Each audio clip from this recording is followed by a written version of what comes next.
Hello, আসসালামু আলাইকুম সবাইকে। প্রগ্রেসিভ ব্যাফের আর একটা পর্বে আপনাদের সবাইকে স্বাগতম জানাচ্ছি।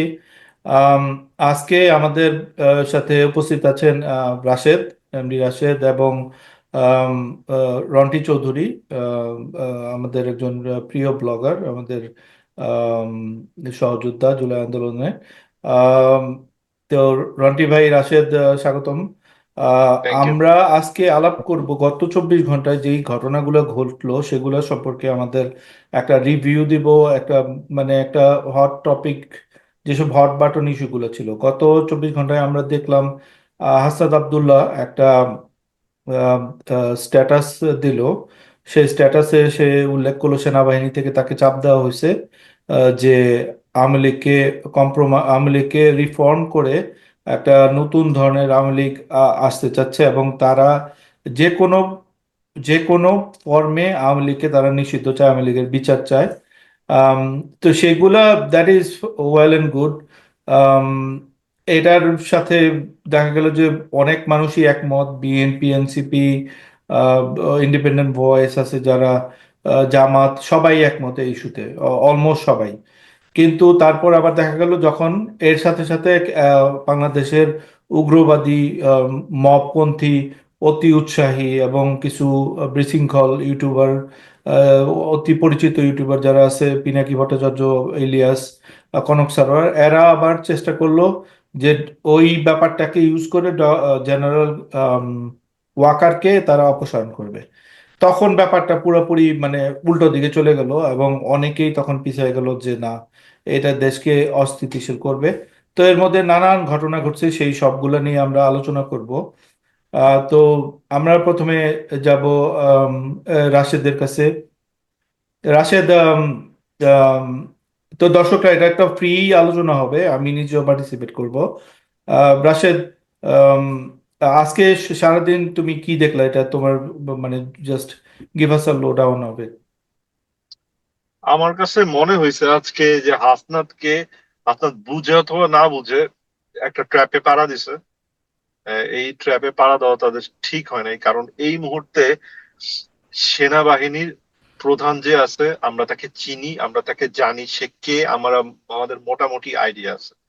তাকে নিয়ে যদি কোনো ধরনের কোনো তৈরি করা হয়, কি বলে, কনফিউশন তৈরি করা হয়, যেটা আবার অন্য দিক দিয়ে আসিফও একটা ভিডিওর মধ্যে বলল যে সেনাবাহিনীর প্রধান নাকি আসিফদেরকে বলছে যে তারা ইউনূসকে সরকার প্রধান হিসেবে চায় না, এবং শেষ পর্যন্ত তারা যখন ইউনূসকে মেনে নিতে রাজি হয়েছে, তারা উনি নাকি বলছে তিনি বুকের মধ্যে পাথর চেপে ইউনূসকে মেনে নিতে রাজি হয়েছে।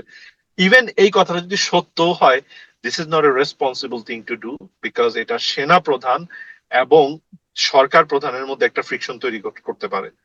এবং এখানে আরো গুরুত্বপূর্ণ বিষয় হলো যে সেনা প্রধান বা সেনাবাহিনী অ্যাজ এ হোল যদি পলিটিক্স এর সাথে সামহাও ইনভলভ থাকে, ইটস স্মার্ট থিং যে এই পলিটিক্সটাকে আন্ডার দ্য সারফেস রাখা, এটা টেনে টেনে পাবলিকের সামনে নিয়ে এসে কথা বলে তাদেরকে আরো টেনে পলিটিক্স এর ভিতরে ঢুকানোর কোনো মানে হয় না, কারণ আলটিমেট গোল হলো সেনাবাহিনী পুরোপুরি পলিটিক্স এর বাইরে থাকবে।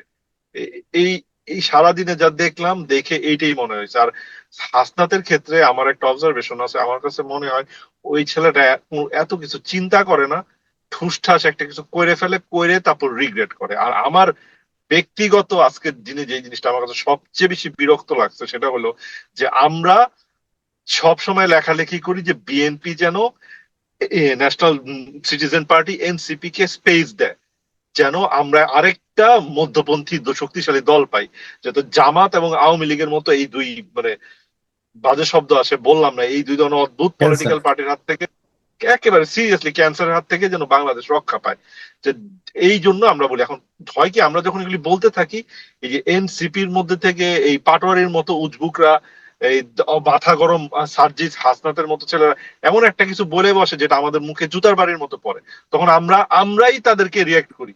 আবার যখন আমরা কয়দিন পর আমাদেরও মাথা ঠান্ডা হয়, আমরা আবার যখন লেখা শুরু করি যে হ্যাঁ বিএনপির ওদেরকে স্পেস দেওয়া উচিত, বিএনপির ওদেরকে কিছু সিট টিট দেওয়া উচিত, তখন আবার ওরা এই কাজটা করে। এই যে বারবার যে একটা সাইকেল ঘটতেছে, এটার কারণে কিন্তু আমাদের ভয়েস গুলি, আমরা যারা অনেক বছর কনসিস্টেন্ট কথাবার্তা বলে কথার একটা মূল্য তৈরি করতে পারছি, এই আমাদের মুখের কথার দামটা থাকে না। বিএনপি তাহলে কিসের উপর ভরসা করে? বিএনপি তো চাবে যে তার চারপাশে যে ইন্টেলিজেন্সি আছে তারাও এই আইডিয়ারে সাপোর্ট করুক যে এনসিপি কে সাপোর্ট করা উচিত। এইটা তো করা অসম্ভব হয়ে দাঁড়াবে। বারবার, একবার দুইবার না মির্জা ভাই, এই নিয়ে তিন চারবার এই ঘটনাটা ঘটলো যে আমরা ওদেরকে সাপোর্ট করি, আমাদের মুখে জুতার বাড়ি পড়ে, আমরা চুপ থাকি, আমরা আবার শুরু করি, ওরা আবার এই সেম কাজটা করে। They should think about this too. Thank you. হ্যাঁ, রনি ভাই, আপনার টেকটা যদি আপনি কি দেখলেন এবং মানে কি বুঝলেন? আচ্ছা, আমি আমার কথা বলার আগে একটা কথা আগে থেকে ক্লিয়ার করে নিই যে ছাত্রদের দলের প্রতি আহ, আমার সমর্থন সবসময় ছিল, এখনো আছে, কিন্তু সমালোচনা করার চেষ্টা করি একটাই কারণে, যাতে এদের ভবিষ্যৎ সম্ভাবনাটা নষ্ট না হয়ে যায়।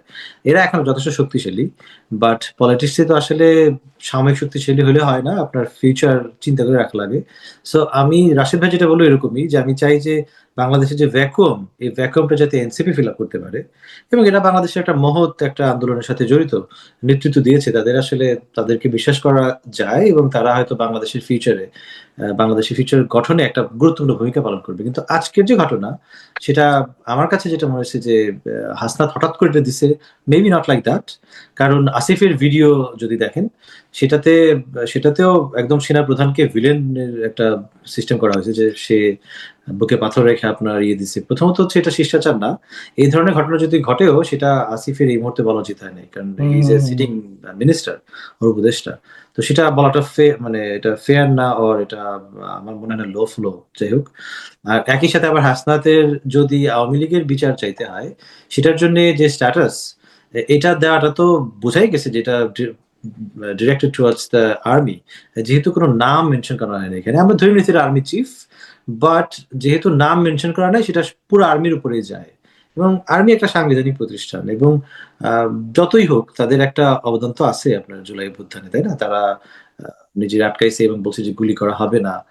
যত আর্মি চিফ যতই আত্মীয় হোক হাসিনার, স্টিল সে তো এটা করছে, এবং তার হুম, প্রতি হুম, ডাউট থাকতে পারে।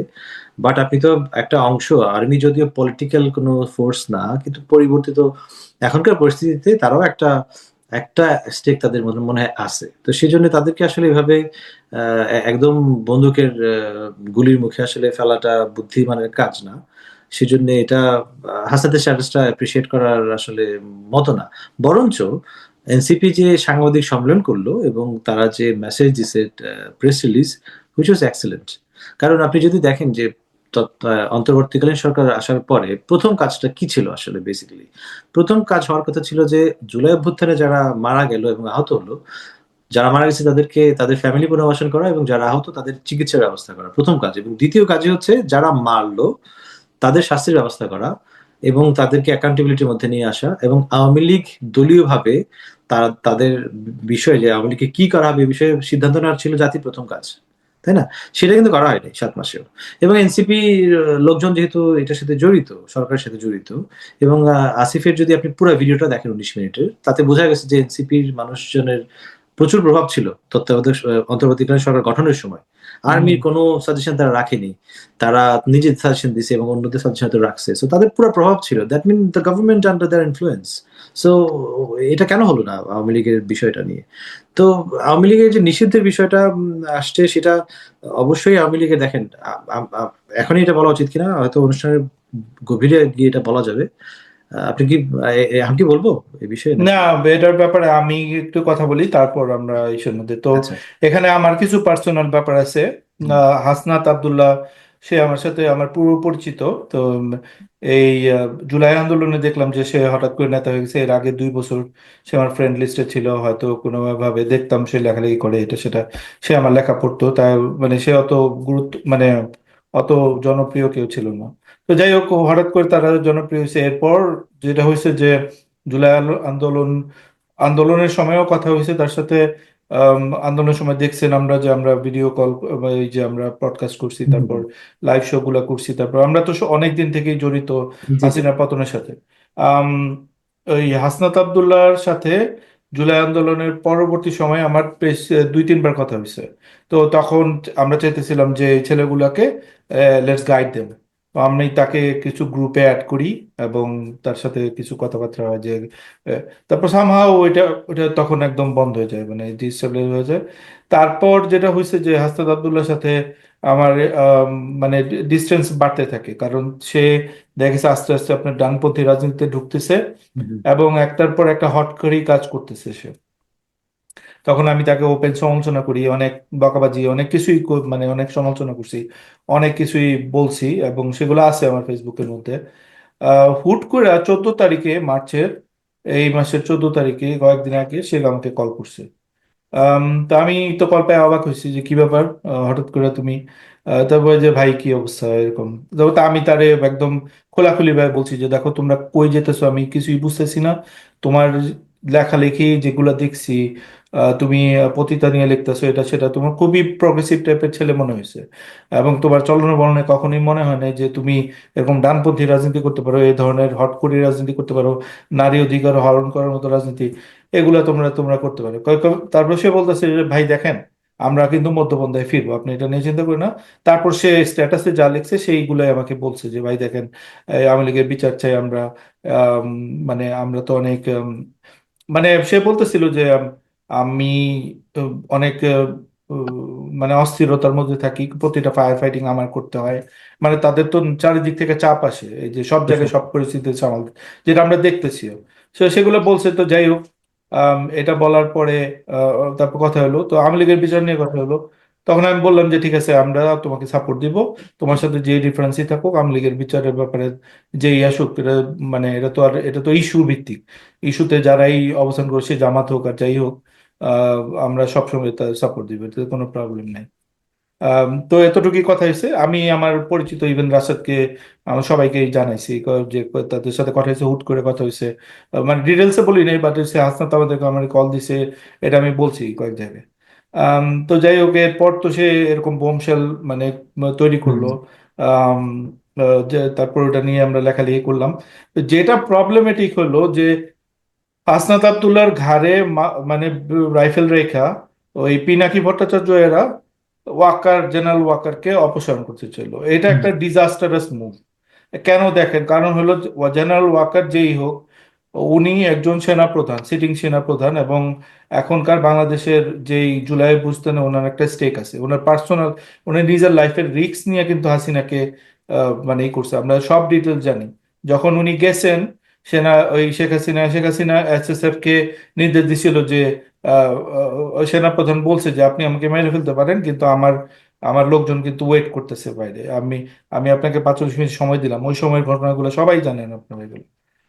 তো যাই হোক, এই লোকটা আমার দৃষ্টিতে সে অ্যাটলিস্ট 1,000 মানুষের জীবন বাঁচাইছে, হতে পারে 2-3 হাজার মানুষ। হাসিনা হয়তো পালাইতে হইতো, কিন্তু সেনাবাহিনী যদি গুলি করা শুরু করতো, এটা তো কোনোভাবেই থামতো না, না ছাত্ররা থামতো, না মানুষ থামতো। কারণ মানুষ হত্যা করে তো আর এটা, এটা তো আর ইসরায়েল না যে আপনার আনলিমিটেড অ্যামুনিশন, আনলিমিটেড আপনার রিসোর্স, আনলিমিটেড পৃথিবীর সবাই সাপোর্ট করতেছে, এরকম না।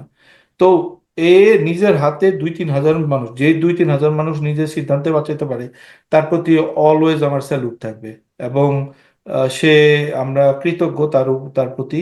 আম, তো যাই হোক, এখন দেশটা যেভাবে চলতেছে, দেখেন দেশটা চলতেছে হলো ডক্টর মোহাম্মদ ইউনূস প্রধান উপদেষ্টা আছেন প্রধানমন্ত্রী পদে, ওনাকে সাপোর্ট দিতেছে ডক্টর ওয়াকার, এবং বাইরে লজিস্টিক সাপোর্ট হিসাবে আছে, রাজনৈতিক সাপোর্ট দিতেছে তারেক রহমান এবং মির্জা ফখরুল, বিএনপির যেই এটা আছে। হুম, এই চতুর্মুখী ইসের উপরে কিন্তু পুরো দেশ ভর করে আছে। এখন আপনি যদি জেনারেল ওয়াকারকে সরান, আপনার ওইখানে একটা ভ্যাকুয়াম তৈরি হইব। উই ডোন্ট নো নেক্সটে কারে তারা হুম। বসাইতে চেষ্টা করতেছে, এবং যেই লোকগুলা বসানোর চেষ্টা করতেছে, এরা দেখেন, এরা 32 নম্বর ভাঙছে।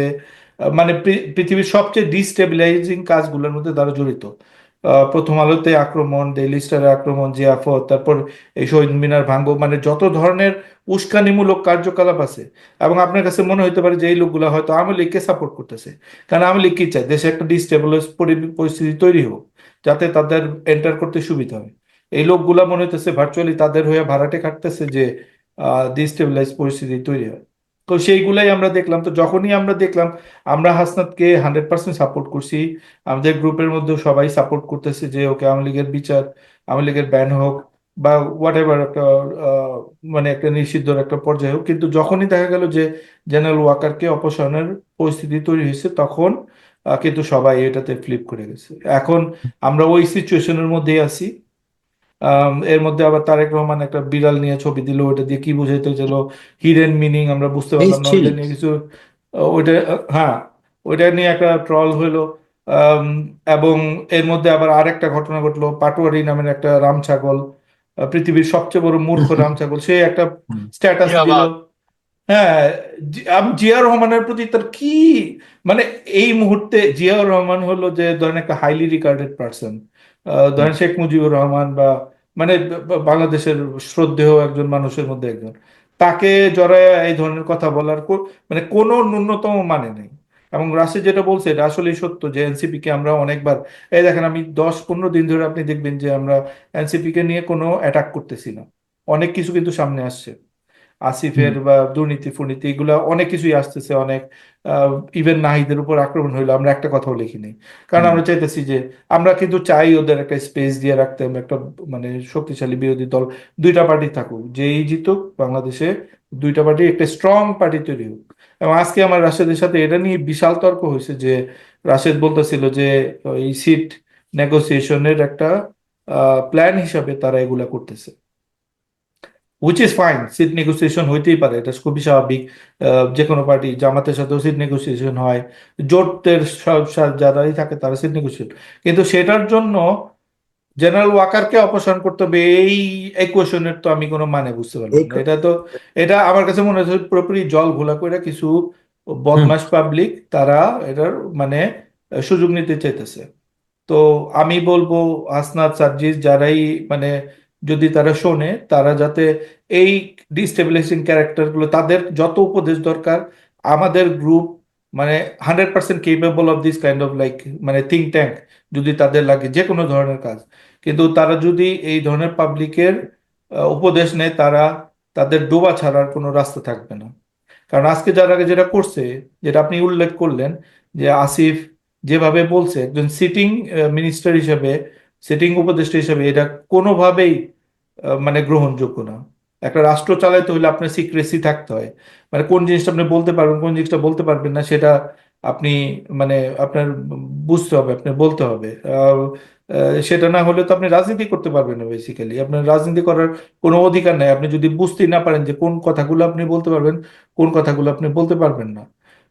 তো সেটা তারা ব্যয় করছে, এবং আমার মনে হয় যে আসিফ ছেলেটা আসলে বেসিক্যালি তার রাজনীতির পায়ের মধ্যে শুট করে ফেলছে। এটা কোনোভাবেই সে ঠিক করে নাই এই ধরনের কথাবার্তা বলে, এবং এটা দেশকে ডিস্টেবিলাইজ করা ছাড়া আর কিছুই করবে না। আসিফের আসলে হুম। বোঝা উচিত ছিল যে একজন সিটিং সেনা প্রধানের বিরুদ্ধে এই ধরনের ওয়াইল্ড কথা বললে সেটা সেনাবাহিনী একটা পরিবারের মতো। আহ, সংকটের মধ্যে হয়তো তাদের মধ্যে ভেদাভেদ হতে পারে, কিন্তু ওভারঅল তার একটা পরিবার, যে যে মতে থাকুক না কেন। তো আসিফের এই কথা আপনার সেনাবাহিনীর যারা আহ, সদস্যরা, এরা এটা নিজের উপরেই নিবে আসলে। বেসিক্যালি তারা যদি কেউ যদি এমন হয় যে জেনারেল ওয়াকারকে পছন্দ না, তারপরেও তারা মনে করবে we are not safe from Asif for this kind of people. Hmm so hmm hmm. আসিফের আসলে আসিফ একটা মানে আসিফের প্রতি এরকম আসলে ধারণা ছিল না যে এরকম সে করতে পারে। আর হাসনাতের কথা আসলে আপনার আওয়ামী লীগ নিষিদ্ধ প্রশ্নে তো সবাই সমর্থন দিবে।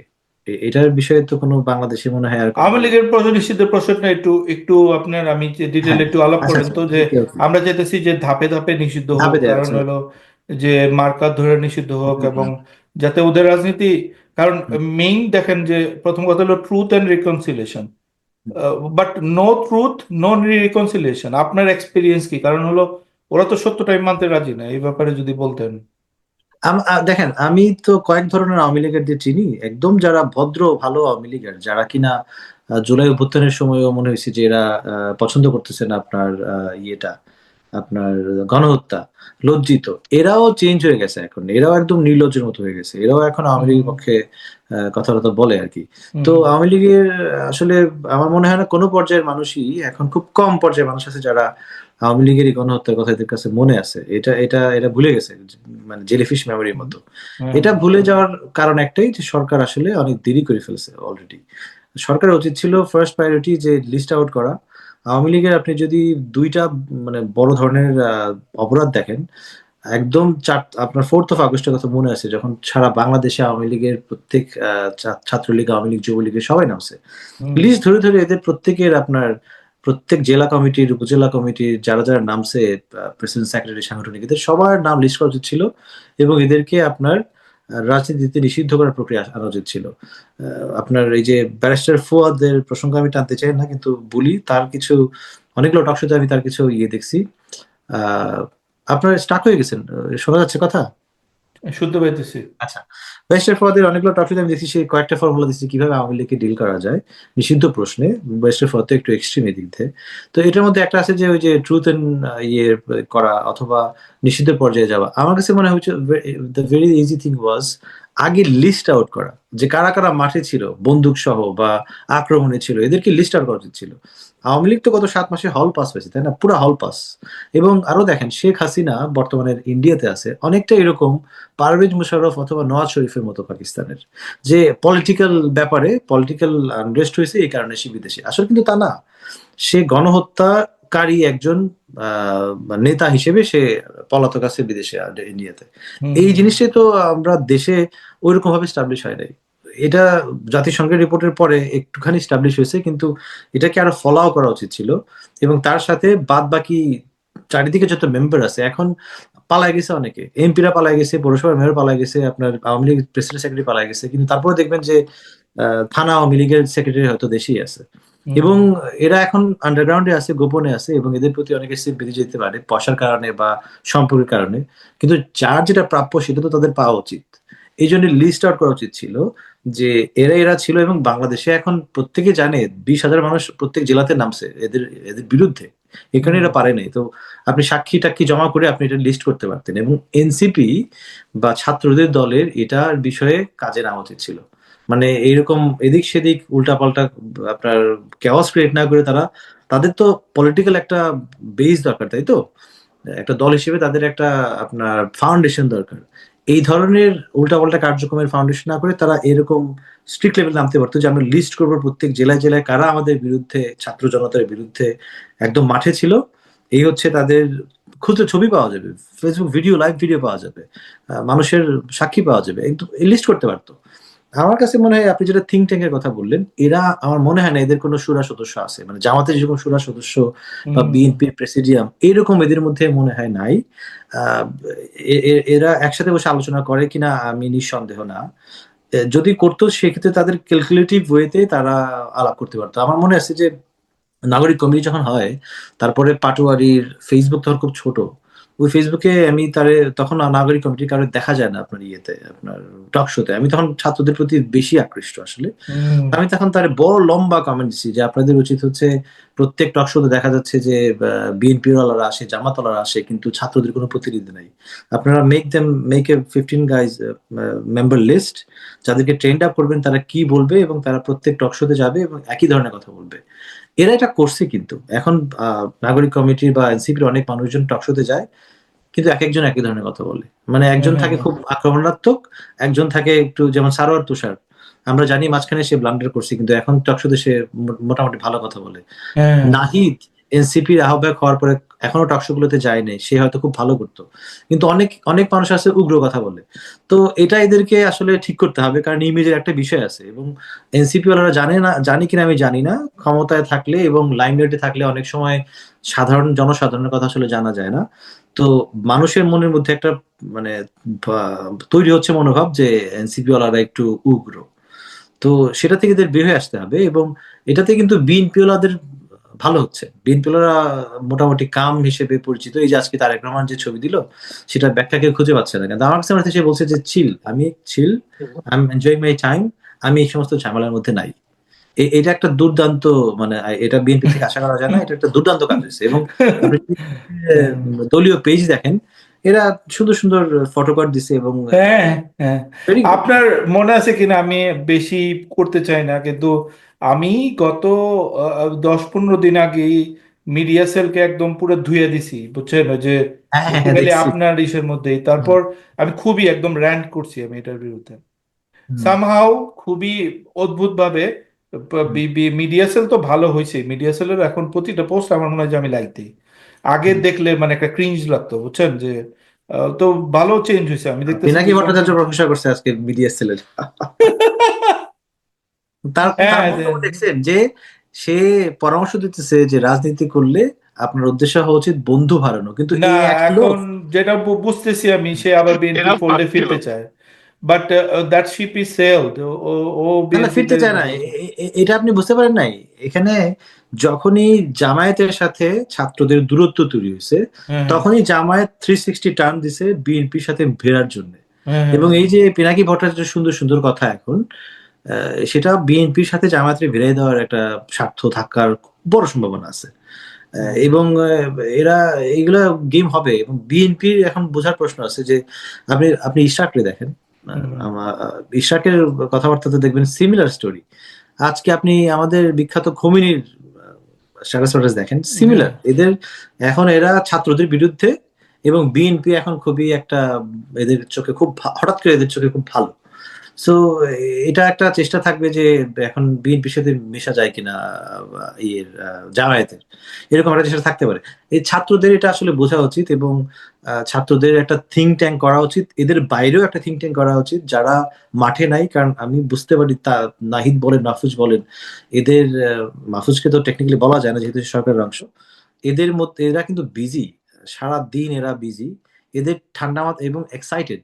এখন দেখেন জুলাই অভ্যুত্থানের মতো একটা অভ্যুত্থানে আপনি যখন হিরোইক স্ট্যান্ড নেন, আপনার মধ্যে যে আপনার কি বলে এটারে, আমার মধ্যে যেটা নাই, ওই যে ডোপামিন, যে ডোপামিন প্রোডাকশনটা হয়, সেটা সারাদিনই থাকে।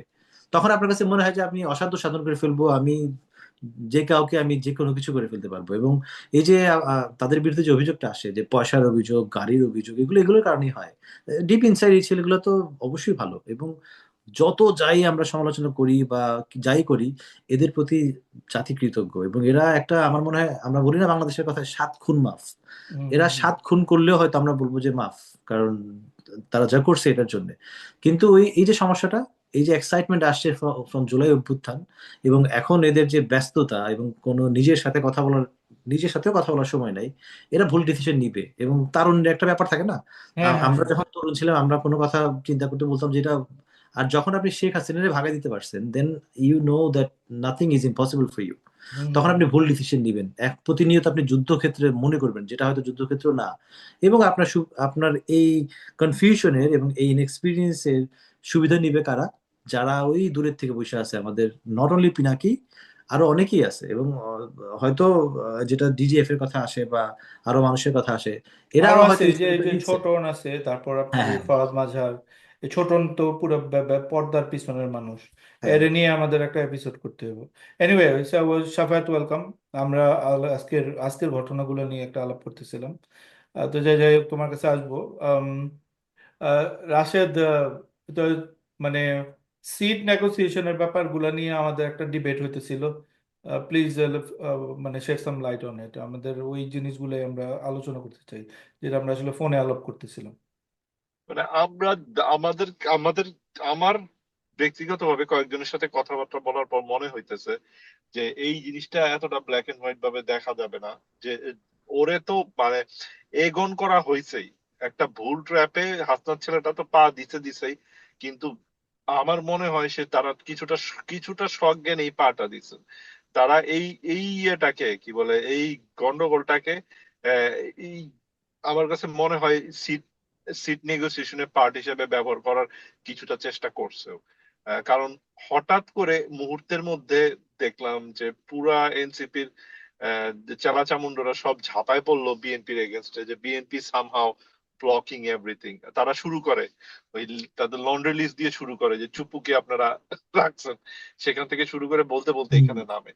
এবং হুম, মজার জিনিস হলো বিএনপি কিন্তু আওয়ামী লীগের ব্যান বা নিষিদ্ধ কথা শব্দটা ব্যবহার করে না। কারণ বিএনপি এই কাজটা আরো সলিড ভাবে, আমার যেটা মনে হয়েছে যে বিএনপি আওয়ামী লীগ না, বেসিক্যালি যারা ফ্যাসিস্ট ছিল এবং যারা মানুষের হত্যার সাথে জড়িত, তাদেরকে বড়ভাবে পার্মানেন্টলি ইনভ্যালিড করার কোনো বেটার প্রসেসের কথা বলতেছে। আপনারা যদি বিচারের কথা বলেন, বিএনপি এগ্রি করবে, কিন্তু দলকে যে বিচার করবে, এই দলকে বিচার করার যে প্রভিশনটা আইসিটি অ্যাক্টের মধ্যে ছিল, এটা কিন্তু এই গভর্নমেন্ট শুরুতেই সরায় রেখে দিছে। তারা যে রিভাইজ করছে এটার মধ্যে এটা রাখেই নাই। এখন হুম, আপনি কিভাবে করবেন? আপনি ওই যে অন্য আইন দিয়ে করার থেকে একটা পুরাপুরি বিচারের থ্রুতে গিয়ে একই সঙ্গে মানুষের বিচার এবং দলের বিচার করে ফেললে জিনিসটা তো আরো কংক্রিট হয়, ঠিক না? তো আমার কাছে মনে হয়েছে বিএনপির অ্যাপ্রোচটা হলো যে আমরা শুধু একটা নিষিদ্ধ বা শুধু একটা ব্যান করতে চাই না, যেটা আরেকটা গভর্নমেন্ট আসলে এমনি করে ফালাই দিতে পারবে। Let's go through a proper channel or a process that makes it more, কি বলে, কংক্রিট, যে তারা বেরোতে পারবে না। এইটাই আমার কাছে মনে হয়েছে। কিন্তু এই জিনিসটাই কেমন করে জানি মিস ইন্টারপ্রেট করে মানে বিএনপি চাইতেছে আওয়ামী লীগ আবার নির্বাচনে আসুক। বিএনপি চাইতেছে না আওয়ামী লীগ আবার নির্বাচনে আসুক। এবং এটা এটা হলো সত্য কথা। আমার যেটা ব্যক্তিগত স্ট্যান্ড, এটাও বিএনপি চাইতেছে না, ঠিক না? আমি যে ভাই আমি আজকে বলছি হুম। আমার ব্যক্তিগত স্ট্যান্ড আরো এলাবোরেট শয়তানি স্ট্যান্ড। আমার স্ট্যান্ড হলো যে আওয়ামী লীগরে আমি নির্বাচনে আনতে চাই।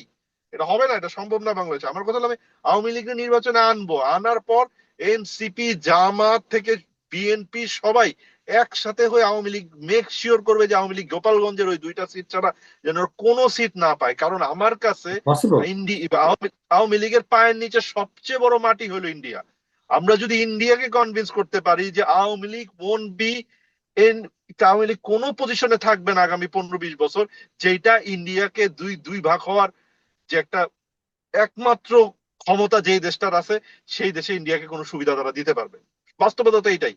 ইন্ডিয়াকে কেউ যদি দুই টুকরা করতে পারে, সেভেন সিস্টার্স দিয়ে করতে পারবে, আর এটা একমাত্র বাংলাদেশ প্রোটেক্ট করতে পারে, ঠিক না? তো এই বাংলাদেশের থেকে সুবিধা নিতে হইলে ইন্ডিয়াকে অবশ্যই আওয়ামী লীগের সাথে থাকা চলবে না। এইটা তো আওয়ামী লীগ ইন্ডিয়ারে বুঝাইতে হবে। এটা বুঝানোর বেস্ট রাস্তা হইলো ওই যে গোপালগঞ্জে দুইটা সিট যদি আওয়ামী লীগ পায়, সারা দেশে যদি আওয়ামী লীগ, এটা করা সম্ভব। কিন্তু এটা যদি আমাদের নিজেদের মধ্যে যদি ট্রাস্ট থাকতো, এটা করা সম্ভব হইতো। কিন্তু বিএনপি তো যাই ওই হোক, লাইনে যেটা যাইতেছে না। অসম্ভব ওইটা ওই রাস্তায় আমরা না যাই। হ্যাঁ, এটাই আমি এটা আহ, বলা এক্সাম্পল হিসেবে বললাম যে বিএনপি ওই লাইনে যাইতেছে না। বিএনপি চাইতেছে যে কংক্রিট কিছু একটা, শুধুমাত্র একটা আইনের একটা ধারা আছে ওইটা দিয়ে এক্সিকিউটিভ অর্ডারে ব্যান করে দিলাম, এইটা চাইতেছে না তারা। বেস্ট উপায় আমি যেটা দেখতেছি, মির্জা ভাই যেভাবে বলছে ধাপে ধাপে, এর থেকেও বেটার হইলো যে বিচার করো। হ্যাঁ। ইটসেলফ বিচারের থেকে ভালো আর কিছু নাই। একেবারে একে বিচার করে একেবারে সুপ্রিম কোর্টের অ্যাপিলেট ডিভিশন পর্যন্ত নিয়ে যেতে হবে এটারে, আপিল করতে করতে, যাতে একেবারে ফাইনালি হয়ে যায়, যাতে এটা এটা এটা এটা যেন কোন আর ফেরত আসার রাস্তা না থাকে। এছাড়া আমি তো কোনো রাস্তা দেখি না। আচ্ছা, আমি থ্যাংক ইউ। সাফেদের কাছে যাওয়ার আগে জাস্ট একটা মিনিট একটা বলবো যে দুইটা ক্লারিফিকেশন। একটা হলো যে আম, আওয়ামী লীগের নিষিদ্ধ ইস্যুটা আজকে না, এটা নভেম্বরে অক্টোবরের দিকে শুরু হয়েছিল, যে যে সময় ওই জামায়াতের সাথে বিগ ফাইটটা শুরু হয়। বিএনপি তখন বিএনপির সাথে সিট নেগোসিয়েশনে বা জামাত পারে নাই। তো তখন ওই ওই ওই সময়ে নিষিদ্ধর ব্যাপারে, এবং ওইটার ব্রান্ট অফ ইট আহ, মির্জা ফখরুল আলমগীরের উপরে আসছিল। কারণ তখন যেটা মানে বলা হইতেছিল যে আওয়ামী লীগ আসলে নিষিদ্ধ হবে, কিন্তু মানে বিএনপি আওয়ামী লীগকে নিষিদ্ধ করার কেউ না। এবং মানে আরো ব্যাপারটা হলো যে তখন মাত্র যে গণঅভ্যুত্থান হয়েছে, আমরা চিন্তা করতেছিলাম যে ওকে ঠিক আছে, ট্রুথ অ্যান্ড রিকনসিলিয়েশন হবে, এদের বিচার হবে, বিচার হওয়ার পরে এরকম একটা ধারণা ছিল। এবং সবচেয়ে বড় ফ্যাক্টর যেটা ছিল যে এই 20 থেকে 25%, 20% মানুষ আওয়ামী লীগকে ভোট দেয়, এদের রাজনীতিটা কি হবে? আমরা তো আওয়ামী লীগ হইতে পারি না যে আওয়ামী লীগ গণতন্ত্রহীন করে দিচ্ছে দেশকে, আমরা আওয়ামী লীগকে বাদ দিয়ে দিলাম। আওয়ামী লীগ যেমন চাইছে যে আওয়ামী লীগের, আপনাদের মনে থাকার কথা সবারই, যে বিএনপি থাকবে না 2030-এ, এটা কিন্তু শেখ জয় কিন্তু পুরো ফলাও করে দিছিল গত বছর ডিসেম্বরে। মনে থাকার কথা যে বিএনপি বলে কিছু থাকবে না, জামাত বলে কিছু থাকবে না, এগুলো সব বাদ হয়ে গেছে, আমরা আরো 15 বছর 20 বছর ক্ষমতায় থাকবো, হোয়াট এভার ইট ইজ। তো সেই জিনিসটা যাতে না হয়, ওই চিন্তা থেকে আমরা ভাবছি যে ওকে ঠিক আছে, যেহেতু নির্বাচন হইব, প্রতিদ্বন্দ্বিতা কে করবো, আওয়ামী লীগ ছাড়া প্রতিদ্বন্দ্বিতা কে? তো কিন্তু ছাত্রদের মানে যেই ছাত্রদের প্লাস হলো যে দেশের মানুষের সাথে, আমরা সবাই বাইরে থাকি, দেশের মানুষের কথা হলো প্রতিদিন আমি যখন ঘর থেকে বের হই, তখন আমার এই আওয়ামী লীগারটার সাথে আমার দেখা হয়। ঠিক আছে, আজকে আমি কিন্তু ওরে গালি দিতে পারি, কিন্তু যখন যদি আবার আওয়ামী লীগ ফিরে, এর আমি কিন্তু সবার আগে মানে মারা খাবো, আমার ঘর থেকে বেরোনো বন্ধ হয়ে যাব। এবং মানে ওই নিরাপত্তাটার কারণে তারা সবসময় চায় যে আওয়ামী লীগ যাতে ব্যান করে দেওয়া হোক। এবং ব্যান করাটা আসলে সবচেয়ে লেজিয়েস্ট অ্যাপ্রোচ, এটা আমরা নিয়ে অনেক কথা বলছি, কিন্তু দেখা গেছে যে অনেক আলোচনার পরে, অনেক ডিবেটের পরে শেষ পর্যন্ত বিএনপিও সেই ফোল্ডে আজকে। আমি এই কথাটা বেশি করে উল্লেখ করতে চাই, আজকে তারেক রহমান থেকে শুরু করে মির্জা ফখরুল আলমগীর, সালাউদ্দিন, সবাই কিন্তু ওই ফোল্ডে এসে পড়ছে। সবাই একমত যে নির্বাচনে আওয়ামী লীগকে রাখা যাবে না এবং আওয়ামী লীগকে বিচার করতে হবে। সবাই মোটামুটি একদম জোরালো স্টেটমেন্ট দেওয়া হয়েছে, which is a very good thing. আমরা আওয়ামী লীগ প্রশ্নে মোটামুটি একমত। এটা আমি এই কারণে ক্লারিফাই করে রাখলাম। আহ, না, সাফায়েতের কাছে আগে যাব। রাশেদ, আমি সাফায়েত। একটা প্রশ্ন করি, শাহেদ ভাইয়ের একটা প্রশ্ন আছে। শাহেদ ভাই, আপনি হুম। একটু আমাদেরকে একটু বলবেন যে আপনি মিলিটারির ভিতর থেকে কি শুনতেছেন, এই যে একটা অ্যাকুইজিশন করা হয়েছে। নান অফ আস, আমাদের আলোচনা এটাই ছিল আগে যে আমরা কেউ এটা পছন্দ করি নাই। সিটিং মিলিটারি চিফে নিয়ে এইভাবে কথা বলার কোনো প্রশ্নই উঠে না, এগুলি বিরাট বড় ফ্রিকশন তৈরি করে। এবং স্পেশালি কাছ থেকে কি বলে আসিফ সরকারের থেকে এই কথাটা বলা চরম মানে নন প্রফেশনাল একটা কাজ হয়েছে। এটা হলো আমরা হ্যাঁ, এটা নিয়ে আলোচনা করতেছিলাম। ডিসঅনারেবল একটা কাজ হয়েছে এটা। খুবই ডিসঅনারেবল কাজ হয়েছে। এবং আপনি কি শুনতেছেন মিলিটারি ভিতর থেকে যারা সার্ভিসে আছে? এটা একটু বলবেন আপনার আপনার মত দিয়ে সাথে। আচ্ছা, আসসালামু আলাইকুম। অনেকদিন পরে বসলাম একসাথে। বিশেষ করে রন্টি ভাই, আসসালামু আলাইকুম। আপনার সাথে প্রথম বসা হচ্ছে। সরি, আমার একটু দেরি হয়ে গেল, মানে রোজার মাস, মানে আমার আসলে রাতের বেলা একটু ফিরতে দেরি হয়ে যায়। আহ, তো আচ্ছা, প্রথমে যেটা বর্তমানে যে যে ইস্যুটা, হ্যাঁ, এই যে হাসনাতের সাথে যে আর্মিকে নিয়ে তার যে অ্যালিগেশনটা বা যেটাই সে বলেছে, এখানে আমি আমি আসলে সরাসরি মানে এত এখানে যেহেতু দুইটা পক্ষ তো আছে, হ্যাঁ, একটা তো হাসনাত তার বক্তব্য দিয়েছে, এখন যেহেতু আমরা উল্টা দিক থেকে এখনো অফিসিয়ালি আর্মির কোনো বক্তব্য আমরা এখনো পাই নাই, তো আমি আসলে মানে ডিরেক্টলি আমি I don't want to jump to মানে এনি কনক্লুশন, হ্যাঁ, এখানে এটা এটা উচিত হবে না। আমার কাছে যেটা মনে হচ্ছে, কারণ অনেকগুলো তো প্রশ্ন আসছে না, যে কেন সে 10 দিন অপেক্ষা করলো, এর ভিতরে কি আরো অন্য কোনো নেগোসিয়েশন ছিল কিনা, বা ওদের কোনো রকমের দাবি দাওয়া ছিল কিনা, যেই দাবি দাওয়াটা আদায় না হওয়ার কারণে সে 10 দিন পরে বলছে, এরকম তো বিভিন্ন রকমের হুম। এখানে ভাই থিওরি, ন্যারেটিভ, কাউন্টার ন্যারেটিভ, অনেক ধরনের কথাবার্তা আছে, তাই না? বাজারে আপনারা আপনারা নিজেরা ওগুলো শুনতে পাচ্ছেন। তো এই সবকিছু আসলে ক্ল্যারিফাই না হওয়া পর্যন্ত আমি এটা নিয়ে মানে সরাসরি আমি কোনো পক্ষের, আমি কারোই পক্ষে বা বিপক্ষে আমি কিছু বলবো না। কারণ আমি সবসময়, আমি বিশেষ করে এই এই ইস্যুটাতে, যেখানে আমাদের আন্দোলন বা অভ্যুত্থানের পক্ষের যে মানুষগুলা, তারাও যেটাতে তারা একটা একটা পক্ষ স্টেক হোল্ডার, অন্যদিকে মিলিটারি একটা স্টেক হোল্ডার। আমি সোজা বাংলায় ভাই অনেকটা মাইন কাচি পায় বলতে পারেন, কারণ আমি কামিং ফ্রম এ মিলিটারি বিপক্ষে আছেন। ব্যাকগ্রাউন্ড, হ্যাঁ, আই মানে I belong to both the sides, তাই না? হ্যাঁ, হ্যাঁ, আমি তো হ্যাঁ, আই ওন মাই আর্মি, কারণ দিস ইজ মাই আর্মি। হ্যাঁ, আমাকে আজকে আমি যেই মানুষটা, আমাকে তৈরি করেছে Bangladesh army, I I will never abandon মানে দি আর্মি। হ্যাঁ, যেই হ্যাঁ। মানে না, আর্মির যে মানুষগুলা। জুলাইতে তোমার অংশগ্রহণ ছিল যে আর্মির Right. সেই হিসাবে। আবার একই সাথে ভাই, আমি নিজেকে এই এই অভ্যুত্থানের বা এই আন্দোলনের একজন কর্মী হিসেবে আমি খুব গর্বের সাথে নিজেকে দাবি করি। তো আমি এই জন্য আমি বলছি যে I belong to both the sides. তো যেহেতু I hmm, hmm, belong to hmm. Both the sides, তো আমি এই জন্য এই বিষয়টাতে আমি এখনো মানে সম্পূর্ণ যেহেতু কনক্রিট দুই পক্ষের বক্তব্য মানে এখনো পুরোপুরি পরিষ্কার না, তো এটা পুরোপুরি না হওয়া পর্যন্ত আমি কারোই পক্ষে বিপক্ষে আমি ইয়ে করবো না। I have all the support and sympathy for for Hasnat, মানে গিভেন হিজ ব্যাকগ্রাউন্ড বা গিভেন হিজ হিস্ট্রি, এই এই আন্দোলনে তার ভূমিকা নিয়ে সবকিছু সব আমি মানে I have all the sympathy and support for him. At the same time আমি তো অবশ্যই army, this is my army. আমি কখনোই আমি ব্লেটেন্টলি আমি এমন কিছু বলবো না যেটা যেটা মানে আর্মির ইমেজকে টার্নিশ করে। হ্যাঁ, অবশ্যই এই আর্মিতে কিছু কিছু মানুষ মনস্টার হয়েছে, যাদের বিরুদ্ধে আমি খোলাখুলি আমি নিজে কথা বলেছি, লেখালেখি করেছি, এখনো করে যাচ্ছি। এবং এটা এটা অস্বীকার করতে, এই আর্মির ভেতরের লোকজনই যে যারা আয়নাঘর তৈরি করেছে, আয়নাঘরের মানে মানুষকে এত গুম খুন করলো, যারা সরাসরি জড়িত, তাদের একদম মানে বাই নেম আমি আমি অনেকের কথা আমি লিখেছি, বলেছি, and I will keep doing it. কিন্তু তার মানে এই না যে আমি এই অর্গানাইজেশনটাকে আমি আমি ভিলিফাই করবো, নো, নেভার, আমি এটা কখনোই করবো না। দিস তার ইজ মানে মাই আর্মি। আসিফের কাজটাকে তুমি সাপোর্ট করো না, যে কোনটা? এরকম সিটিং উপদেষ্টা না, এখন হয়েছে হ্যাঁ, যে এটা এবং মানে এইটা তো সে ডেফিনেটলি, এটা এটা সিক্রেট কথা, অবশ্যই আমি বলবো, সিক্রেট মিটিং সবাইকে বলে দিল। এটা অবশ্যই আমি বলবো যে হ্যাঁ, এটা আনপ্রফেশনাল। কারণ মানে বিইং মানে পার্ট অফ দি গভর্নমেন্ট, তুমি আরেকটা আরেকটা গভর্নমেন্ট অর্গানাইজেশনের মানে যেখানে আসিফ নিজেই এই গভর্নমেন্টের অংশ, হ্যাঁ, army itself is a part of the government, তাই না? এটা তো একটা সরকারি প্রতিষ্ঠান। তো হুম, হুম, তো হুম, এটা তো মানে নিজের ভিতরে মানে which speaks about the lack of unity within the different মানে hmm, hmm. Organisation of the government, তাই না?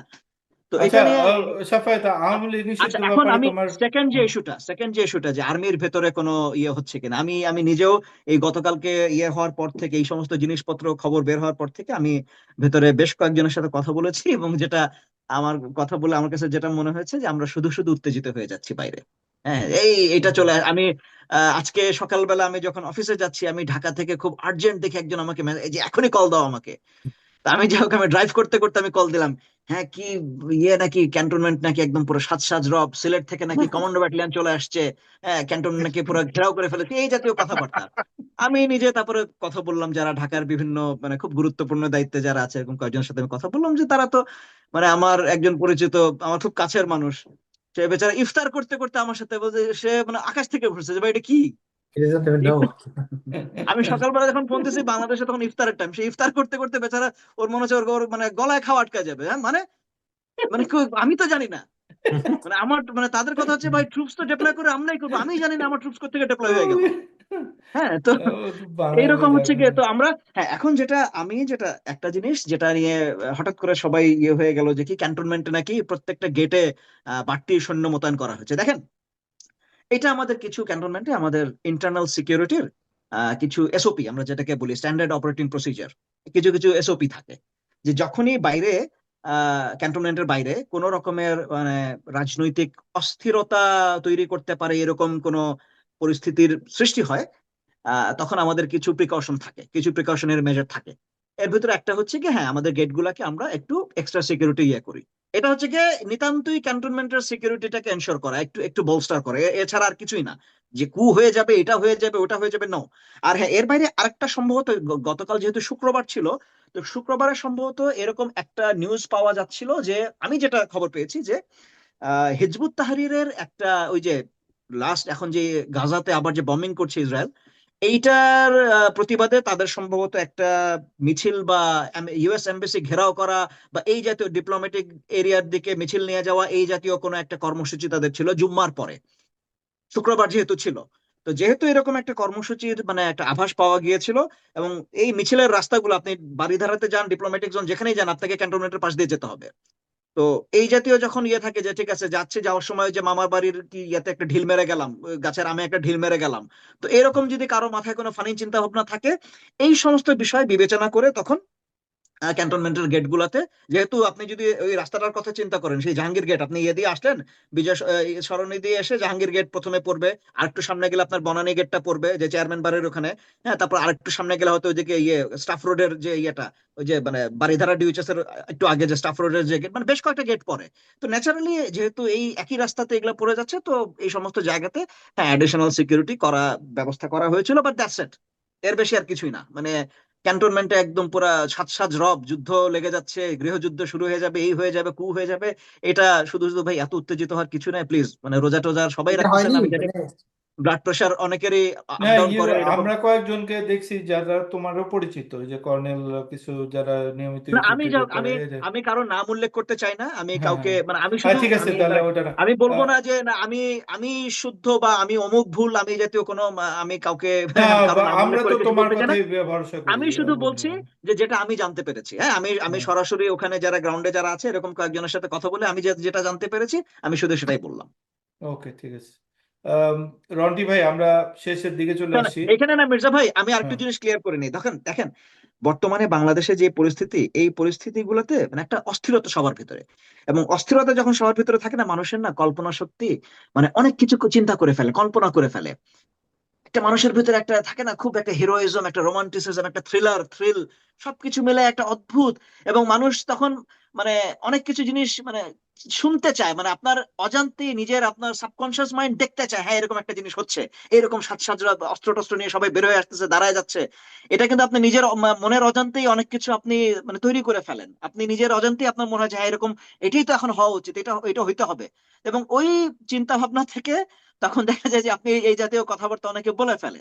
বাট আসলে রিয়েল লাইফে তো ভাই সবকিছু এত মানে ইয়ে হয় না, এত এইভাবে তো মানে আপনার থ্রিলার মুভির মতো তো সবকিছু এইভাবে হয়ে যাবে না, ওয়ার মুভির মতো তো হয়ে যাবে না হ্যাঁ, সবকিছু। এটাই কনফার্ম করার জন্য সবার জানা উচিত, আমরা নিজেরাও তো জানতাম না। হুম। আমরা বাইরে থেকে যেটা মানে আমরা প্রেডিক্ট করতেছি বা ই করতেছি, যেটা যে আমরা জেনারেল ওয়াকারের অপসারণ চাই না এখন, সেটা নিয়েই সব কথা হইতেছিল। কারণ আওয়ামী লীগ নিষিদ্ধকরণ একটা ইস্যু, সেই ইস্যুর ঘাড়ে বন্দুক রেখা আর একটা ইস্যু। মানে আমার ইয়ে হচ্ছে যে হ্যাঁ ডেফিনেটলি আওয়ামী লীগকে নিষিদ্ধ করার ব্যাপারে আমি 100% এইটার এই ইস্যুতে আমিও কোনো আমি আমি কখনো মানে আমি কোনো কম্প্রোমাইজ করব না। এবং আপনারা ধরুন, আমি তো একটু দেরিতে এসেছি, আপনারা যেই লাইনে আপনাদের আলোচনা ছিল, আমার কাছে তো সবসময় মনে হয় যে ভাই দেখেন, একটা সবাই যে একটা রাজনৈতিক বক্তব্য দিচ্ছেন, ডক্টর ইউনূসও দিচ্ছেন, বিএনপি মহাসচিব দিচ্ছেন যে আমরা নিষিদ্ধ করাকে, নিষিদ্ধ তো করবে জনগণ। তো ভাই নিষিদ্ধ হুম। জনগণ কিভাবে করবে? না, এখন চেঞ্জ হয়ে জনগণ, গেছে, এখন বলতেছে যে পুরোপুরি নির্বাচন আওয়ামী লীগ চায় না। না না, মহাসচিব জনগণ বলছে, যা তারপর নিষিদ্ধ হ্যাঁ হ্যাঁ করবে, আপনি যে ঠিক আছে হ্যাঁ ফাইন, হ্যাঁ। তারা না, বলতেই পারে একটা জনগণ এটা রাজনৈতিক, আগে বলছে, এখনকার একটা স্ট্যান্স রাজনৈতিক হলো, বক্তব্য। আজকের স্ট্যান্স হলো যে সরাসরি আওয়ামী লীগ নিষিদ্ধ চাই এবং না না, ঠিক আছে, হ্যাঁ। সরাসরি আওয়ামী লীগ যে নিষিদ্ধ হবে, এখন এটা নিয়ে তো প্রসিজারাল যে ডিবেটটা হচ্ছে যে কোন প্রসিজারে নিষিদ্ধ করা হবে। তো আমার কাছে সবসময় মনে হয় যে ঠিক আছে, কেউই যদি এই ব্লেমটা, ন্যাচারালি বিএনপি কখনোই চাবে না যে আমি একটা রাজনৈতিক দল হিসেবে আরেকটা রাজনৈতিক দলকে নিষিদ্ধ করব, এই ব্লেমটা আমি নিতে চাই না, আমি আমার ঘাড়ে নিতে চাই না, তাই না? এটা তো একটা হুম খুব স্বাভাবিক চিন্তা। হুম হুম ডক্টর ইউনূসেরও হয়তো এরকম কোনো চিন্তা থাকতে পারে যে না, আমি ঠিক আছে ফাইন, আপনারা যদি ব্লেম নিতে না চান, okay fine, I get it. সেই ক্ষেত্রে আমার কাছে তো মনে হয় সবচেয়ে সেফেস্ট এবং মানে বেস্ট পসিবল এটার মেথড ছিল যে ঠিক আছে, let's have a referendum, let the people decide, simple plain, আর কোনো নো ইফস এন্ড বাটস। জনগণ যেটা সিদ্ধান্ত দিবে দ্যাটস ইট। এবং আমি তো আমার কাছে তো মনে হয় এইরকম টাইমে একটা রেফারেন্ডাম হয়ে গেলে দুইটা জিনিস হবে, এই আওয়ামী লীগের প্রশ্নে একটা ফয়সালা চলে আসবে, এবং এট the same time it will be a very good rehearsal for the upcoming election, যে আমরা যে একটা ফেয়ার এন্ড, মানে একটা ফ্রি এন্ড ফেয়ার ইলেকশনের জন্য একটা নির্বাচন কমিশনের একটা খুব ভালো একটা ড্রেস রিহার্সাল হয়ে যাবে, যে আমরা আবার, কারণ মাঝখানে গত তো 15-16 বছর বাংলাদেশে কোনো ইলেকশন হয় নাই, তাই না? মানে আপনি তো ইউ লুজ টাচ, আপনার তো প্র্যাকটিস চলে গেছে, আপনার তো মানে সচিন টেন্ডুলকার যদি আজকে 15 বছর পরে তাকে খেলতে নামান, সে ব্যাটিং করতে পারবে? তার তো প্র্যাকটিস লাগবে। তো দিস মানে একটা রেফারেন্ডাম হইলে this could be a very good মানে rehearsal for the election commission. হুম হুম, হুম। আপনি হ্যাঁ। ইয়ে করে দেন যে ঠিক আছে, সমস্ত রাজনৈতিক দল একটা কনসেনসাসে আসবে যে ওকে একটা রেফারেন্ডাম হবে, সেই রেফারেন্ডামে যেই রেজাল্টই হোক, আমরা নেক্সট ইলেকশনেই সেই রেজাল্টটাকে আমরা সংবিধানে রাটিফাই করে ফেলবো, দ্যাটস ইট। ওকে। হ্যাঁ, গত রাতে আমরা গ্রুপের মধ্যেও তো ভীষণ যুদ্ধ টুদ্ধের পরে এই সিদ্ধান্তে আসা হলো যে একটা রেফারেন্ডাম হইতে পারে জুন জুলাই মাসে। ইজি, এটা হলে তো আর কারো কোনো অভিযোগ থাকে না, ইভেন এটাই। ইন্টারন্যাশনাল এখন থাকে না যদি থাকে। রেফারেন্ডামে যদি জনগণ যদি বলে যে না, আমরা চাই না আওয়ামী লীগ নিষিদ্ধ হোক, ওকে লেটস বি ইট, মানে সো বি ইট, তো জনগণ চায় নাই। জীবনও না, হ্যাঁ হ্যাঁ হ্যাঁ হ্যাঁ। জীবনও না জনগণ আওয়ামী লীগের বলবে না। লোকজন ওকে ভাবতে চায় না। আচ্ছা, আমি তাহলে শেষ করে দিব। আমি একটু বলি, তারপর রন্টি ভাই বলবেন, রাশেদ বলার পরে তারপর শেষ করে দিব। সেটা হলো যে সিট নেগোসিয়েশন নিয়ে যে অভিযোগগুলো তোলা হইতেছে সেগুলা, seat negotiation it's a very natural process. মানে আমরা খোলাখুলি আলাপ করব এখানে। আম, সেটা হলো যে আহ, যখন কোনো জোট থাকে, তখন একটা সিট নেগোসিয়েশনের কথাবার্তা চলে। আহ, খুবই মানে ভেরি আন্ডারস্ট্যান্ডেবল, বিশেষ করে উপমহাদেশীয় রাজনীতিতে খুবই একটা ন্যাচারাল প্রসেস এটা। তো এখন যেটা হইতেছে যে যদি সবার মনে এই প্রশ্ন যে আওয়ামী লীগ না থাকলে তাহলে বিরোধী দল কে হবে, এবং আমরা সবাই জানি যে শক্তিশালী বিরোধী দল ছাড়া আসলে গণতন্ত্র ইউজলেস। গণতন্ত্রের সৌন্দর্যই হলো যে যত শক্তিশালী একটা বিরোধী দল থাকবো, সরকারকে তত তারা they put fire into their feet, এবং সরকার তত ভালো পারফর্ম করে। ঠিক আছে, আওয়ামী লীগ একটা শক্তিশালী বিরোধী দল, এটা মানতেই হবে। যে কারণে দেখা গেছে যে বিএনপি অলওয়েজ সরকারি দল হিসেবে ভালো পারফর্ম করে, কারণ আওয়ামী লীগ সবসময় তাদের দৌড়ে রাখে যে এটা করো ওইটা করো, এটা হইতেছে না। তো সেই রকম আর কি। তো এখন যেটা হলো যে যদি আমরা দেখতেছি যে এই নতুন যে বিরোধী দল আমরা যেটা চাই, আমরা চাই না যে জামাত একটা বিরোধী দল হোক, এনসিপি সেন্ট্রিস্ট একটা বিরোধী দল হোক। সেই দলে 4-5 জন ছাড়া আমরা মানে নির্বাচনে জিতে আসবে এরকম কোনো অবস্থা দেখি না। তো তারা নেগোসিয়েট করতেছে, যে এই খবর আমরা পাইলাম, যে ওপেনলি আলাপ করি, সেটা হলো যে 19টা সিট তারা নেগোসিয়েটেড হয়েছে। সো 19 একটা মানে রেসপেক্টেবল নাম্বার। কিন্তু তারা যেটা চায় যে সেটা হলো যে তারা কিছু একদম স্পেসিফিক সিট চায়, এবং ওই জায়গা থেকে যেটা বিএনপির কোর, সেখানে জিতে আসবে। আম, এটা আমার মতে যে এটা টেবিলেই থাকা উচিত, সেটাকে এই গ্রাউন্ডে নিয়ে যেতে হবে, আওয়ামী লীগকে নিষিদ্ধ করার আন্দোলন দিয়ে সেটাকে আবার করতে হবে, আবার জেনারেল ওয়াকারকে অপসারণ করে পুরো দেশকে ডিস্টেবলাইজ, এগুলো খুবই ছেলে মানুষ। যদি এগুলো হয়ে থাকে সিট নেগোসিয়েশনের কারণে, এর চেয়ে ন্যাক্কারজনক কাজ কিছু হতে পারে না। বহু মানুষ আছে যেগুলা এই টেবিলে এগুলা নেগোসিয়েট করতে হবে। এখন আমি বিএনপির প্রতি, যেটা আমি রাশেদকেও বলতেছিলাম, যে আওয়ামী লীগ যেটা করছে, তারা বিরোধী দলকে সবসময় নিশ্চিহ্ন করে দিতে চাইছে। শেখ মুজিবুর রহমানকে বলা হয়েছিল যে আপনি একটা ভালো বিরোধী দল করেন, এবং অনেক বড় বড় নেতা, আবুল মনসুর আহমেদ বলছিল যে তারপরে যে আব্দুর রাজ্জাক সাহেব ওনারা বলছিল যে আপনারা বিরোধী দলকে স্পেস দেন, কিন্তু তখন দেখা গেছে যে তারা 291টা সিট জিতে বসে রয়েছে, কোনো বিরোধী দলের কোনো অস্তিত্ব নেই। তো সেই জিনিস মানে তাদের মানে রক্তের ভিতরে যে প্র্যাকটিস সেটা সবসময় রয়ে গেছে, তারা বিরোধী দল আহ, মানে ডেমলিশ করতে চায়। কিন্তু আমার বিএনপির প্রতি অনুরোধ থাকবে, রেকমেন্ডেশন থাকবে যে অবশ্যই এনসিপি কে মানে তাদের দেওয়া উচিত 20টা না হোক আরো বেশি সিট দিয়েও যদি তাদেরকে শক্তিশালী করতে পারে, এটা বিএনপির জন্য ভালো হবে, দেশের জন্য ভালো হবে, ক্ষতি হবে না কোনো। বিএনপি যাতে আওয়ামী লীগের ভুলটা না করে, এবং এটা আমি হাইলি হাইলি রেকমেন্ড করবো। আহ রন্টি ভাই, আপনি যদি এই ব্যাপারে বলে বা অন্য কোনো ব্যাপারে বলে শেষ করেন। আচ্ছা, BNP has to be very careful, কারণ বিএনপি যদি ভাবে যে আওয়ামী লীগ ছোট আকারে যদি ইলেকশনে আসে এবং কয়েকটা সিট পায়, বিএনপি ভুলে যাওয়া উচিত না যে 2000 কত সালে জানি জামাত এবং আওয়ামী লীগ যখন একসাথে আন্দোলন করলো, 96। 170 96 170 দিনের হরতাল। সো হুম। বিএনপির মাথায় তো থাকতে পারে যে যদি আওয়ামী লীগ এবং জামায়াত আবার বিরোধিতাতে আসে, সেক্ষেত্রে দুইটা দলকে আমি মানুষকে বোঝাতে পারবো যে দেখো, দুই গণহত্যাকারী একসাথে মিলছে। বাট এই দুই টিম মেলা খুবই ইজি, তাদের কোনো নীতিরীতি নাই, দেয়ার ক্যান্সার, এবং মিললে দেশকে তারা অনেক ক্ষতি করতে পারে। এই কারণে ইফেক্টিভলি একজন ভেকম ফিল আপ করা আসলে উচিত। আর এনসিপির বিষয় আসলে কি, মানে তাদের হাতে সুযোগ ছিল, তাই না? এখন আমরা যেটা বলতেছি, এখন আপনি যেটা বললেন মির্জা ভাই, যে 19টা সিট, এইভাবে একটা দল আসলে একটা দলকে মেচুর করতে গেলে অনেক সময় লাগবে আর কি, 10-15 বছর। এনসিপির উচিত ছিল আর শুরু থেকেই, আর একটু আগে রাশেদ ভাই যেটা বললেন যে এখন যেটা তারা করতেছে সেটা কি ডিস্টেবিলাইজ করার জন্য কিনা, আসলে স্টুডেন্টদের হারানোর তো কিছু নাই। যদি সেনাপ্রধানকে অপসারণ করা যায়, দেশে একটা ভেজাল তৈরি করা যায়, কেন তারা সবার কথা শোনে? আমাদের সেলিব্রিটি ব্লগারদের কথা শুনে, মহাজন সাহেবদের কথা শুনে, কারণ এদের হারানোর কিছু নাই। ডিস্টেবিলাইজ হলেও তো ক্ষমতাটা আসলে এনসিপির হাতে থাকবে, তাই না? সারা দেশে প্রশাসক নিয়োগ দেওয়া হচ্ছে, সামনে আগামী 1 মাসের মধ্যে দেওয়া হবে সবাইকে। সেক্ষেত্রে they will enjoy the power. এবং ইটস এ ভুল ভুল স্ট্র্যাটেজি, রং স্ট্র্যাটেজি। কারণ তারা এর থেকে যদি একদম শুদ্ধ একটা দল হওয়ার চেষ্টা করতো, just like Aam Aadmi Party in India, শুধু স্টুডেন্ট নিয়ে দল করার কারণে কিন্তু এখন এরা আহ, বিভিন্ন জায়গায় প্রার্থী খুঁজে না পাচ্ছে না। শুধু স্টুডেন্ট না, শুধু ডিইউ স্টুডেন্ট কেন এটা করলো? আমি তো ওদের ডিউর প্রথম, আমার যদি ডিউর উপদেষ্টা হতাম নেতৃত্ব। আমি বলতাম যে তোমরা প্রাইভেট ইউনিভার্সিটি থেকে নাও, সব ইউনিভার্সিটি পুরো দেশ থেকে তোমরা লোক নাও, মানে এই তারপর শুধু তোমার এ- টপ লিডারশিপে ডিইউ তে স্টুডেন্ট এটা রাখবা, যদি এটা কেমন? এটা যদি আমি সমালোচনা করি, সেক্ষেত্রে বলবো যে নেতৃত্বের লোভ। এবং যদি এটা আমি সফট ভাবে বলি, যে মায়ার সাথে, সেক্ষেত্রে তারা হয়তো বিশ্বাস করে যে তাদের বাইরে যদি ক্ষমতা বিকেন্দ্রীকরণ হয়, সেক্ষেত্রে আপাতত এটা বিশ্বাস করা যাবে না অন্য কাউকে। কিন্তু আইডিয়ালি যেটা হইতো যে যেহেতু আসলে এদেরকে অগ্রাহ্য করা সম্ভব না, নাহিদ, সার্জিস, হাসনাত, আসিফ, এদেরকে আপনি আগামী 10 বছরে এরা অপরাধ করলে আপনি তাদেরকে অ্যারেস্ট করতে পারবেন না, because people will go crazy. তাদের একটা লেভারেজ, বিশাল বড় লেভারেজ আছে এই মুহূর্তে, এটা কেউ সবাই মানবে আমি মনে করি।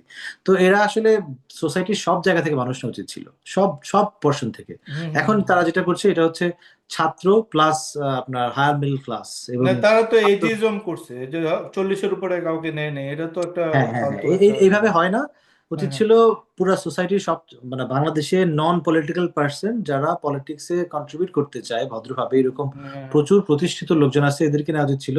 সেই ক্ষেত্রে এই নেগোসিয়েশন বিএনপির সাথে করতে যে তাদেরকে 19 সিটে থেমে থাকতে হতো না। দেখা যেত যে প্রত্যেক এলাকা এলাকায় তাদের এত ভালো ভালো প্রার্থী তৈরি হয়েছে যে হুম। বিএনপি যদি না মানতো তারপরেও হয়তো তারা জিতে যেত। এখন তো বিএনপির আশীর্বাদ ছাড়া এনসিপির পক্ষে 2টা সিট পাওয়া খুব কঠিন হতে পারে, মানে ভেরি টাফ। কারণ ছাত্রদের ওই রকম রুট নাই, তাই না? এদের তারপর সারা আবার দেশ দেখেন থেকে। বিদ্রোহী পার্টিগুলো হইতেছে, ওই যে একটা হ্যাঁ, দল কিন্তু অলরেডি হয়েছে, যেটা ওই যে হ্যাঁ, ওটা আমি শিবিরের জানি না, দল, ওটা গুপ্ত শিবিরের শিবিরের দল যেটা। এক শিবিরের দল যেটা হয়েছে। হ্যাঁ। ইভেন আমি মনে করি যে প্রেসিডেন্সি ইলেকশন যদি হইতো এবং তাতে যদি ছাত্রদের কেউ দাঁড়াইতো, তারা যে পরিমাণ পার্সেন্টেজ ভোট পাইতো সারা দেশে, লোকাল পার্লামেন্টারি ইলেকশনে সেটাও পাওয়াটা খুব খুব টাফ। তো হ্যাঁ এই যে রন্টি ভাই, আরেকটা ব্যাপার দেখেন, এই আমরা পুরো ব্যাপারটা কিন্তু শুরু হয়েছে যখন এনসিপি আপনার জামাতকে ছেড়ে দিল। ঠিক আছে, পুরো জামাতকে যখন ছাড়লো তখন ওদের উপরে পুরো মানে সবাই পুরো লাফ দিয়ে পড়ছে, এবং ওরা কিন্তু পুরোপুরি এখন আইসোলেটেড হয়ে গেছে গিয়ে। ওখান থেকে এক শিবিররা চলে গেছে। তারপর হলো যে সব জায়গায় ওরা ফ্ল্যাগ খাইতেছে, জামাতি যারা আছে তারা ওদেরকে অ্যাটাক করতেছে। আহ, আপনার মনে আছে ইশরাক যে আপনার মাহফুজকে অ্যাটাক করলো, এবং বিভিন্নভাবে এক্সপোজ করার চেষ্টা করতেছে সত্য মিথ্যা দিয়ে। আজকে কিন্তু আপনার ইলিয়াস সরাসরি Yes, বলছে যে হ্যাঁ, 150 কোটি টাকা না কত কোটি টাকা সে লুট করছে এই মানে কার থেকে জানি ঘুষ খাইছে, প্লাস হলো যে তারপর ই করছে, ওটা সত্য মিথ্যা কিন্তু কেউ জানে না। কিন্তু যেহেতু ইলিয়াস বলছে এটা দেশ আলমের মানে কাছ সত্য থেকে হয়ে নাকি গেছে। 1.5 কোটি টাকা নিতে কোনো প্রমাণ নাই। ও কোনো প্রমাণ নাই, প্রমাণ ছাড়া এইগুলা তো মানে খুবই, এই দেড়শো জন্য কোটি টাকা মানে কাছে ধরে। এই দলটাকে মানে ওদেরকে মানে না পারি আপনার ছাড়তে, না পারি ধরতে, বুঝছেন, এই অবস্থাটা এরকম হয়ে গেছে যে যখন দেখি যে ওদের পিছনে পিনাকি আছে, তখন তো আমাদের পক্ষে গিয়ে ওদের মানে বুদ্ধি দেওয়া বা সাপোর্ট দেওয়া সম্ভব না। পিনাকি মানে জনপ্রিয়তা বা সে অনেক বড় তারা, তারপর আবার তাদের মানে তাদের আমাদের পুরোপুরি 180 ডিগ্রি দূরত্বে তাদের সে, ওই কিন্তু একই আবার একই মিস্টেক আর কি। আপনার আন্দোলনের পরে বাংলাদেশের সবাই এদেরকে মানে নাহিদদের তো সবাই আপন লোক ভাবছি, তাই না? নাহিদদের প্রতি আপমোস্ট রেসপেক্ট ছিল সবার। তখন নাহিদ এরা চাইলেই চুজ করতে পারতো যে আমরা কাদের কাছ থেকে পরামর্শ নিব, কাদেরকে আমাদের সাথে রাখবো। প্ল্যান্টি অফ পিপল ছিল যারা তাদের ওয়েল উইশার ছিল, তারা কাউরই নেয় নাই। এটা এখন যে তাদেরকে যারা বুদ্ধি দেয় তারা অবশ্যই কথা বলা লাগে, তাই না? কোনো ডিসিশন নিতে গেলে আপনি দেখেন, আপনি একটা কালেকটিভ ডিসিশন যদি নিতে চান, আপনার 30 জনের সাথে কথা বলা লাগবে, এবং আপনার ডিসিশনটা ভুল নাকি শুদ্ধ সেটা আপনি বুঝতে পারবেন যখন আপনাকে অনেক মানুষ, অনেক ধরনের মানুষ অনেক ধরনের কথা বলবে, তখন হুম আপনার হুম নিজস্ব হুম। মানুষ তাদের সাথে এইরকম হাসনাত মানুষের। আব্দুল্লাহ আমাকে এই বিষয়টা নিয়ে বলছে, তো ভাই দেখেন কয়েকদিনের মধ্যে দেখবেন সবাই সিঙ্গে কথা বলে, আমি জানি না তারা কিভাবে করবে, বাট আমার মনে হয় তাদের আসলে একটা বিশাল থিঙ্ক ট্যাঙ্ক দরকার, যেটা আপনি তাদের তাদের বলতেছেন। নিজস্ব আপনার ধীর স্থির মানুষের তো আমার মনে হয় অভাব, তাদের অ্যাক্সেস টু নাই।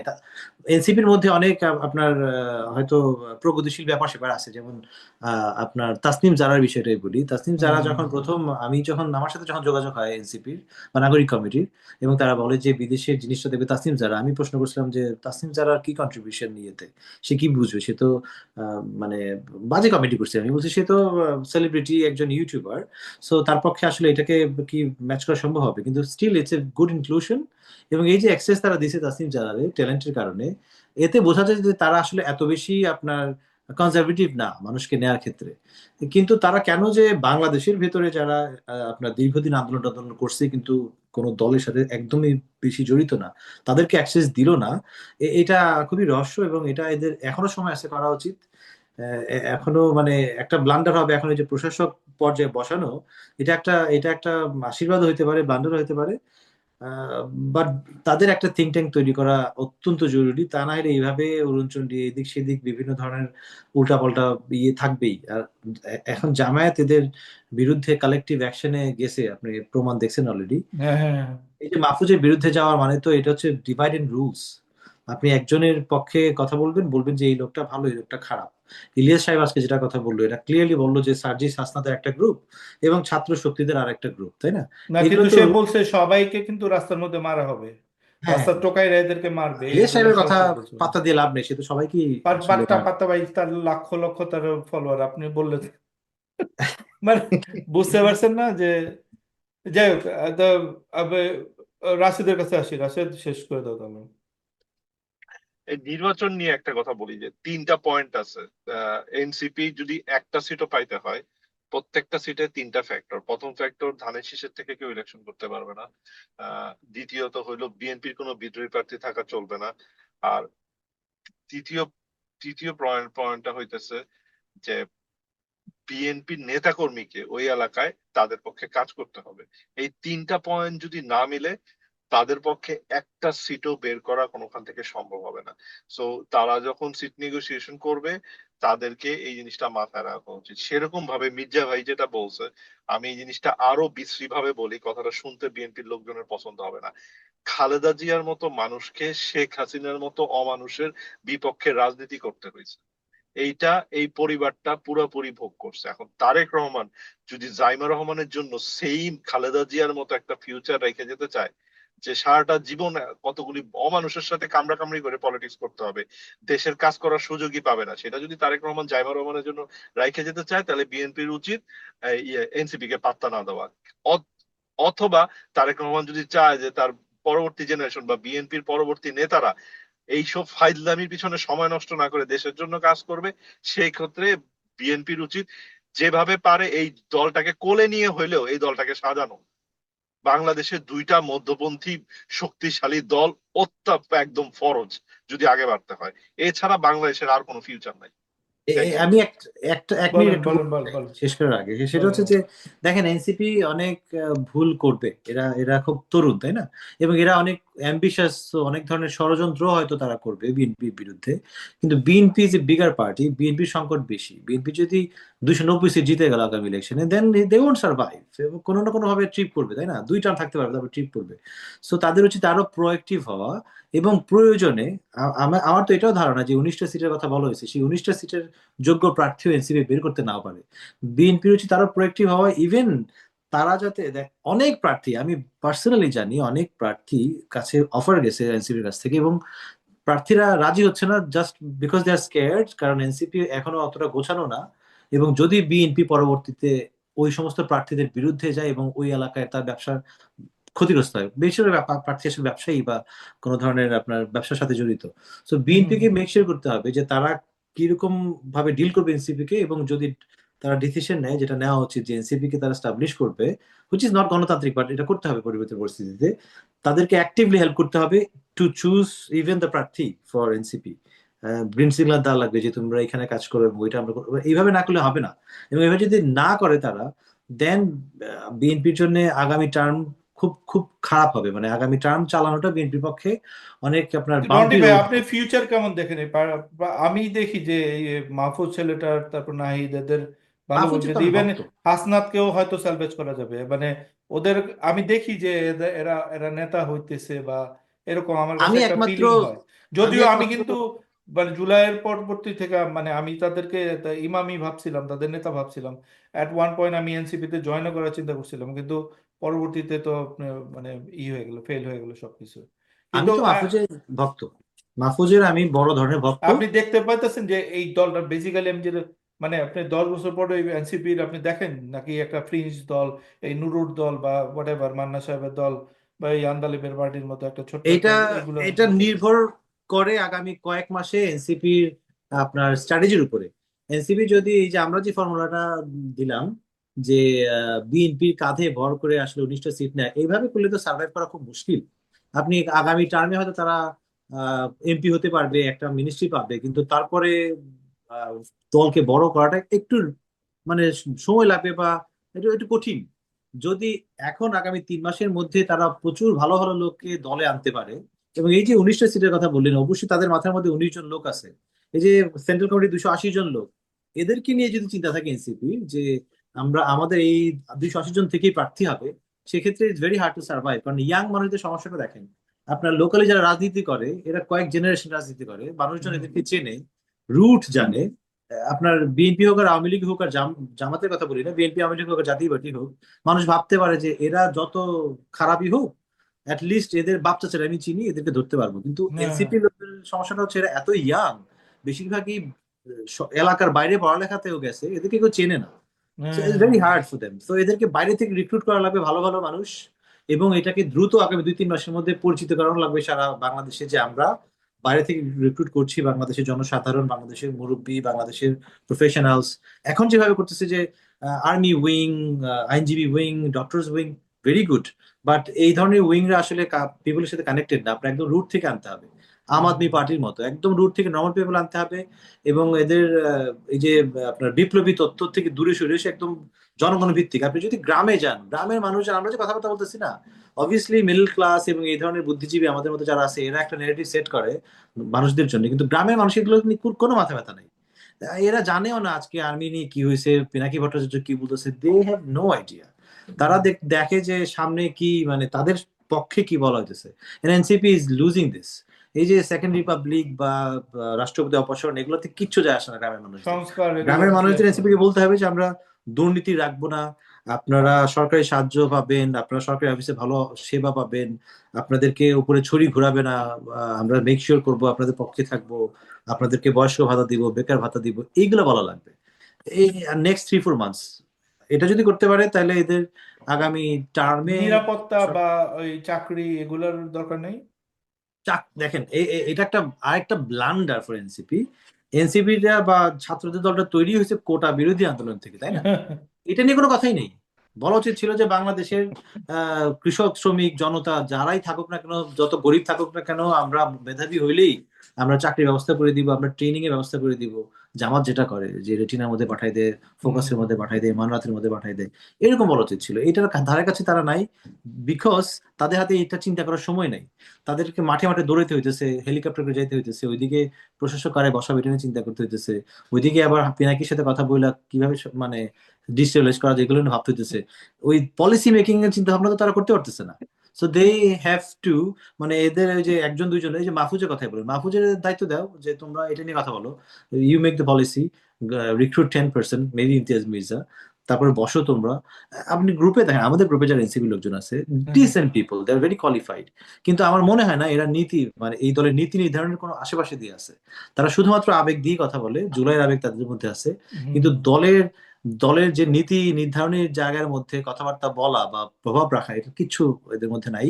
এদের এই সুযোগটা নাই, এই সুযোগটা ক্রিয়েট করে নাই আসলে নাহিদরা। এদের করতে হবে এটা যদি সার্ভাইভ করতে চায়। হুম। হ্যাঁ, অ্যাজ ইউজুয়াল খুবই সুন্দর বলছেন রন্টি ভাই। তো দর্শকরা দেখলেন আজকের দিনে আপনাদের কাছে মনে হবে যে আমরা এক টপিক থেকে আরেক টপিকে মানে জাস্ট পাগলের মতো ছোটাছুটি করতেছি, কারণ সিচুয়েশনটাই এরকম ছিল। মানে আমি অনেকটা জুলাই ভাই পাইছি আজকে, কত সকালে উঠেই দেখি যে মানে আমার 150 মেসেজ আসছে বাফে, তারপর দেখলাম যে পুরো শিফট হয়ে গেল। আমাকে গালাগালি শুরু করলো যে আমি হাসনাতের পক্ষে কথা বলছি, যেটা সত্য যে আমার আমার কাছে কল আসছে। এখন আমি যেটা বলার বলছি, আমি ওরা বলছি আমি সাপোর্ট দিব, আমি সাপোর্ট দিব বলছি। তা পরবর্তীতে যাই হোক কিছুটা সালভেজ করতে পারছি মোটামুটি। আমার দায়িত্ব ছিল যে দুইটা পক্ষের মধ্যে একটা মানে জাস্ট একটা মানে ই তৈরি করা, মেডিয়েটর। মানে হ্যাঁ, একটা যাতে কনফিউশনটা ছিল যে এরা কি ওই পিনাকিদের মতো ভাইবা সেই সেনাপ্রধান অপসারণে যাইতেছে কিনা, সেটা আমি আজকেই হাসনাতের সাথে কথা বলে কনফার্ম করছি। তো যাই হোক এরকম আর কি, ফায়ার ফাইটিং মুডে ছিলাম সবাই, ওটা সবাইকে জানাইলাম। রাশেদ, বলো।